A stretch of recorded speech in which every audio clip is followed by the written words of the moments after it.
এই ভিডিওটা করা হয়েছিল ফ্রাইডেতে। হুট করে প্ল্যান করি আমি আর আমার মেয়ে আমার বাবার বাসায় যাব। ওই দিন কোনো প্ল্যানই ছিল না যাওয়ার।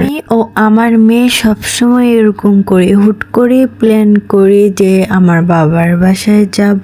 তো আর কি করার, তাড়াতাড়ি রান্না করে বাবার বাসায় যাওয়ার জন্য প্রস্তুতি নিচ্ছিলাম। শুধু ভাবতেছিলাম কখন রান্নাটা শেষ হবে। অনেক তাড়াতাড়ি করে রান্না করতেছিলাম। আমার মেয়ে নানার বাসার কথা শুনে আমাকে তো একদমই পাগল করে ফেলতেছিল যে আম্মু চলো চলো তাড়াতাড়ি চলো। আমার মেয়ের থেকে তো আমি বেশি খুশি ছিলাম, কারণ বাবার বাসায় যাব, কি খুশি তাই না? এরপরে সব মেয়ে বাবার বাসায় যাওয়ার কথা শুনলে খুশিতে একদম পাগলই হয়ে যায়, কখন যাব বাবার বাসায়, কখন যাব। কিন্তু সব থেকে কষ্টের কারণ হলো আমার কাছে আমার মেয়েটা তার বাবাকে ছাড়া একটা রাতও ঘুমাতে পারবে না। তার বাবাকে ছাড়া কোথাও থাকতেই পারে না। তার বাবার জন্য কান্নাকাটি শুরু করে দেয়। সকাল না হতেই সে তার বাবার কাছে চলে যাবে। আমি তো 2টা রাতও থাকতে পারলাম না।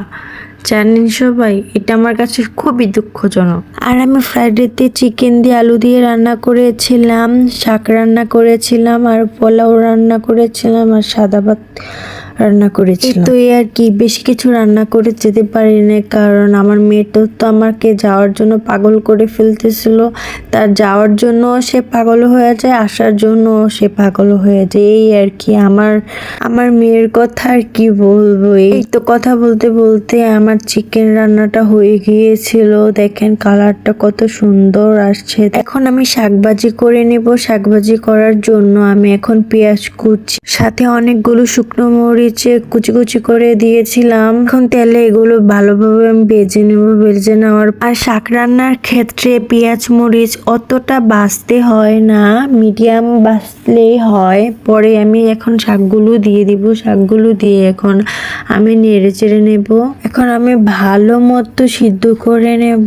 আমার কাছে কাঁচা কাঁচা কাঁচা শাক খেতে ভালো লাগে না, অনেকেই দেখি হালকা হালকা কাঁচা রাখে। আমি একদম ভালোভাবে ভেজে নেই। ভেজে নিলে মজা করে খাওয়া যায় আর কি। এই তো শাক রান্নার পরে আমি এখন পোলাও রান্না করে নিয়েছিলাম। পোলাওটা ঝটপট বসিয়ে দিয়েছিলাম। ওই দিন আমি সব ভিডিও ক্লিপ ভালোভাবে নিতে পারি নাই, কারণ আমাদের বাসায় যাওয়ার জন্য সবকিছু রেডি করছিলাম একদিকে আর রান্না করছিলাম একদিকে, তাই বেশি বিজি হয়ে গিয়েছিলাম, তাই সম্পূর্ণ ভিডিও ক্লিপ নেওয়া হয়নি।